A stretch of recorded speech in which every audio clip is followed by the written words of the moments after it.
మనం తీసుకున్న ఒక చిన్న విభాగంలాగా అనుకుంటున్న దానికే ఇంత మనం ట్రైనింగ్ అంటాము, ఇంత మనం దానికి పోషణ పదార్థాలు ఇలా న్యూట్రిషియస్ ఇలా అంటాము. But being human life it self is like that. So how like what is the procedure for that? అక్కడ దేర్ కమ్స్ మనకి ఈ ఊపిరి అంత ఇంపార్టెంట్, అంత లాంగివిటీ, అంత యాక్సెసింగ్ ఉంటుంది. ఒక మెథడాలజికల్ గా చెప్పాలంటానండి, ఇప్పుడు ఊపిరి శ్వాస దాని యొక్క ప్రాసెస్ చేయమంటే సిగ్నిఫికెన్స్ అని తెలియడం, మరి ప్రాక్టీస్లో తీసుకురావడం అంటే ఏంటి అంటే ప్రాణాయామం చేయడమా? రకరకాల ప్రాణాయామాలు ఉన్నాయి, ధ్యానం చేయడమా? కొన్ని కేచరి ముద్రలు ఉంటాయి, ఓకే, కొన్ని అశ్వని ముద్రతోటి ఉండే ప్రాణాయామం ఉంటుంది.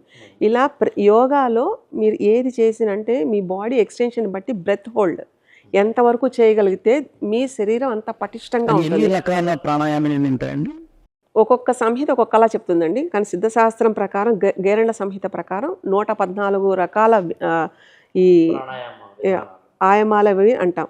సో వాటి డిపెండెన్సీ ఉంటుంది. ఇవి వేరే డైమెన్షన్ యాక్సెస్కి ఉంటుంది.